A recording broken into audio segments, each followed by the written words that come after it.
मारना, इन्होंने लाते मारना चालू कर दिया और बोले तू वीडियो बनाएगा और तू वीडियो बनाएगा। नमस्कार, न्यूज़ 24 देख रहे हैं आप और मैं हूं आपके साथ मुस्कान शास्त्री। उत्तर प्रदेश के कानपुर में स्थित महाराणा प्रताप इंजीनियरिंग कॉलेज बुधवार सुबह किसी शिक्षण संस्थान की तरह नहीं बल्कि सजा देने वाले अखाड़े की तरह नजर आया। आरोप है कि देर से कॉलेज पहुंचने पर टीचरों ने छात्र छात्राओं को दौड़ा कर डंडों और बेल्टों से पीटा। इस बर्बर पिटाई में 10 छात्र छात्राएं घायल हो गए, जिनमें 4 छात्राएं भी शामिल हैं। एक छात्रा का तो हाथ फट गया, खून बहने लगा और यहीं से कॉलेज के अंदर गुस्सा फूट पड़ा। अब सवाल यह है कि क्या देर से आना कोई अपराध है? क्या कॉलेज कैंपस में छात्रों की पिटाई का अधिकार किसी को दिया गया है? बताया जा रहा है कि सुबह घने कोहरे के कारण कई छात्र 9 बजे के बाद कॉलेज पहुंचे। गेट बंद कर दिया गया, छात्रों को बाहर रोका गया, बहस हुई और फिर टीचरों ने डंडे उठा लिए। आरोप है कि बेल्ट और लाठियों से भी छात्रों को पीटा गया।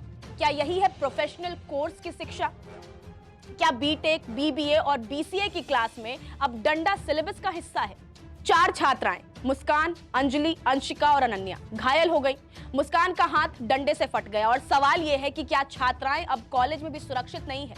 छात्रों का आरोप है कि कॉलेज में लेट आने पर 300 रुपए वसूले भी जाते हैं। लेट फीस ना देने पर गेट से भगा दिया जाता है। ये फीस है या खुली लूट? अगर ये नियम है तो रसीद कहां है? आदेश कहां है? कानपुर से हमारे संवाददाता अमित चौहान ने छात्रों से बात की। कॉलेज छात्र ने क्या बताया, आप खुद सुनिए। मैंने जैसे ही फोन निकाला वीडियो बनाने के लिए तो ये आते मेरे पास और ये बोलते हैं कि तू वीडियो बनाएगा। इन्होंने मुझे मारना चालू करा। इन्होंने पहले मुझे धक्का दिया और मैं जब जमीन पे गिरा तो इन्होंने मुझे 6-7 तमाचे और फिर उसके बाद ये भी उससे थक गए तो पैर से मारना, इन्होंने लाते मारना चालू कर दिया और बोले तू वीडियो बनाएगा और तू वीडियो बनाएगा। फिर उसके बाद जब मैं कॉलेज के अंदर मुझे घसीट के लेके गए हैं तो मुझसे ये कहा जा रहा है तुम्हें 3 साल यहीं रहना है, 3 साल की डिग्री 5 साल में कंप्लीट करोगे और मुझसे ये कहने के बाद कहा जा रहा है कि तुम्हारे इंटरनल हम ही लोगों के हाथ में है। तो सुना आपने। अब सवाल है कि हंगामा क्यों हुआ? क्योंकि जुल्म हुआ। छात्रों ने कॉलेज गेट बंद कर दिए, वी वांट जस्टिस के नारे लगे, तोड़फोड़ हुई और हाँ, सवाल यह भी है कि जब छात्रों को पीटा जा रहा था तब कॉलेज मैनेजमेंट कहां था? तब अनुशासन क्यों नहीं याद आया? छात्रों के हंगामे के बाद कॉलेज मैनेजमेंट ने घुटने टेके। कॉलेज प्रशासन ने छात्रों की कुछ मांगों को माना है, जिसमें लेट फीस चार्ज ना लिया जाए, 90% अटेंडेंस को 75% किया जाए, हंगामा और विरोध करने वाले किसी भी छात्र पर एक्शन ना लिया जाए, कम अटेंडेंस पर फाइन खत्म हो, सुबह 9 बजे के बाद गेट बंद ना हो, आधे घंटे तक की छूट दी जाए। लेकिन सवाल यह है कि अगर छात्रों की बात सही थी तो पहले क्यों नहीं सुनी गई? क्यों बिना हंगामे के न्याय नहीं मिलता? इस घटना को लेकर मौके पर पहुंचे डीसीपी कासिम अबीदी ने क्या कुछ कहा, ये भी सुनिए। मंदना थाना क्षेत्र बिटूर में महाराणा प्रताप कॉलेज है। पुलिस को सूचना मिलती है कि यहाँ पर कुछ छात्र हंगामा कर रहे हैं। तत्काल यहाँ पुलिस मौके पर पहुंचती है। जो इनिशियल जो इंक्वायरी थी उससे पता चलता है कि सुबह जो कॉलेज का एंट्री टाइम है उसको लेकर के कुछ चेंजेस हुए थे रिसेंटली, उसको लेकर के कुछ विवाद होता है। स्टूडेंट्स और जो यहाँ पे जो फैकल्टी मेंबर्स होते हैं और जो यहाँ पे गार्ड्स होते हैं, उनके बीच में कुछ विवाद होता है, जिसमें कुछ छात्रों को चोट आती है। तत्काल जो बाकी स्टूडेंट्स हैं वो यहाँ पर विरोध करते हैं उसका। इस तरह से कुछ छात्र बाहर आकर के इसका विरोध करते हैं। तत्काल यहाँ पर पुलिस पहुँचती है, सभी पक्षों से बातचीत की गई और जो स्टूडेंट्स थे, जो छात्र थे यहाँ पर, उन लोगों ने अपनी अलग अलग समस्याएं बताई हैं। सभी से लिखित रूप में उनकी समस्याएं लिया गया है। जो यहाँ का प्रशासन है, जो यहाँ का प्रबंधन है, उनसे बातचीत हो रही है। जो इनकी लीगल डिमांड्स है उसको पूरा करने का प्रयास किया जा रहा है। जिन लोगों द्वारा छात्रों से मारपीट की गई है उसमें जो प्रमुख लोग थे जिनका नाम आया है उनको हिरासत में ले लिया गया, पूछताछ चल रही है और जो भी इसमें लीगल कार्रवाई है वो की जाएगी। तो सुना आपने। अब मैनेजमेंट ने कॉलेज को 3 दिन के लिए बंद कर दिया है। अब सोमवार को कॉलेज खुलेगा। छात्रों का कहना है कि अगर सोमवार को किसी भी छात्र पर कोई कार्रवाई हुई तो हम लोग फिर से आंदोलन करेंगे। इसकी जिम्मेदारी कॉलेज प्रशासन की होगी। मंधाना में जीटी रोड पर महाराणा प्रताप इंजीनियरिंग कॉलेज है। यहाँ प्रोफेशनल कोर्सेज की पढ़ाई होती है।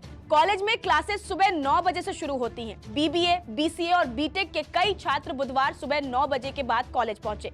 आरोप है कि देर से पहुंचने वाले छात्रों को कॉलेज में टीचरों ने पीटा। टीचरों ने कॉलेज का गेट बंद करा दिया था। इसके बाद डंडों और बेल्टों से पीटा गया। पिटाई से छात्र अभिषेक, चित्रांश, कृष्णा, अग्रिम द्विवेदी, अशास, अस्मित सोनकर के अलावा छात्राएं मुस्कान, अंजलि, अंशिका, अनन्या भी घायल हो गई। डंडे की पिटाई से मुस्कान का हाथ फट गया। हाथ में गंभीर चोट लगने पर इन चारों छात्राओं को कॉलेज के ही अस्पताल में भर्ती भी कराया गया। ये बात जब कॉलेज के अंदर छात्रों को मिली तो वो भड़क उठे। छात्रों का कहना है कि सुबह शहर में घना कोहरा था, सड़क पर कुछ भी साफ नहीं दिख रहा था। कॉलेज पहुंचने का समय सुबह 9 बजे निर्धारित है। कुछ छात्र कोहरे की वजह से लेट पहुंचे थे। कॉलेज का गेट बंद कर बाहर रोका गया और देरी से पहुंचे छात्रों की पिटाई के बाद शिक्षकों ने दूसरे गेट को भी बंद कर दिया। इससे जो छात्र और बाद में आए वो बाहर ही रुक गए। उन्होंने एंट्री देने के लिए कहा तो मना कर दिया गया। इससे वहां टीचर और छात्रों के बीच बहस हो गई। आरोप है कि गुस्साए कुछ टीचर अंदर से डंडा लेकर पहुंचे और गेट पर खड़े छात्रों को पीटना शुरू कर दिया। इसकी जानकारी कॉलेज के अंदर क्लास में मौजूद दूसरे छात्रों तक पहुंची तो वो भड़क गए। क्लास से बाहर आकर नारेबाजी शुरू कर दी। देखते ही देखते विरोध और हंगामा बढ़ने लगा। छात्रों का हंगामा बढ़ते देख बिठूर थाने को जानकारी दी गई। पुलिस से छात्रों ने बताया कि देर से पहुंचने पर उन्हें गेट पर रोका गया और फिर लातों घूंसों से पीटा गया। जब उन्होंने पिटाई का विरोध किया तो टीचर ने डंडे से मारना शुरू कर दिया। 2 टीचर सस्पेंड कर दिए गए हैं और 4 को हिरासत में पुलिस ले गई है। छात्रों का हंगामा बढ़ता देख कॉलेज प्रबंधन ने कंप्यूटर साइंस एंड इंजीनियरिंग के assistant professor Subhash Chandra Maurya, electrical engineering के असिस्टेंट प्रोफेसर अनिल कुमार पाठक को सस्पेंड कर दिया है। मामले की जांच के लिए इंक्वायरी कमेटी गठित कर दी गई है। इसके अलावा बुधवार की कक्षाओं को भी सस्पेंड करते हुए छात्र छात्राओं से सुरक्षित कैंपस से बाहर जाने के लिए कहा गया। सस्पेंड किए गए दोनों टीचर के अलावा 4 और टीचर प्रशांत मिश्रा और शुभम गोयंका, रोहित वर्मा, शिवानी कपूर को पुलिस अपनी हिरासत में लेकर गई है। आरोप है कि टीचर लेट आने पर छात्रों से 300 रुपए लेट चार्ज लेते हैं। कॉलेज में अवैध रूप से वसूली होती है। लेट फीस ना देने पर कॉलेज से बाहर निकाल देते हैं। छात्रों ने कहा कि अगर आरोपी टीचर के खिलाफ कोई कार्रवाई नहीं हुई तो वह सड़क पर भी उतरेंगे। ये सिर्फ एक कॉलेज का मामला नहीं था, ये पूरी शिक्षा व्यवस्था पर तमाचा है, जहां सवाल पूछने पर डंडे उठाए जाते हैं, जहां देर से आने पर पिटाई हो जाती है और जहां छात्राएं भी सुरक्षित नहीं है, वहीं पढ़ाई नहीं तानाशाही हो रही है। अगर दोषियों पर कड़ी कार्रवाई नहीं हुई, अगर कॉलेज प्रशासन पर जवाबदेही तय नहीं हुई, तो याद रखिएगा कि आज छात्र पिटे हैं, कल सिस्टम की बारी होगी। कानपुर से अमित चौहान की रिपोर्ट, न्यूज़ 24। नमस्कार, मैं हूं मानक गुप्ता। अगर आपको हमारा ये वीडियो पसंद आया हो तो इसे लाइक और शेयर जरूर करें और हां, हमें सब्सक्राइब और फॉलो करना ना भूलें ताकि आप देश और दुनिया की कोई खबर मिस ना करें। तो जुड़े रहिए हमारे साथ और देखते रहिए न्यूज़ 24।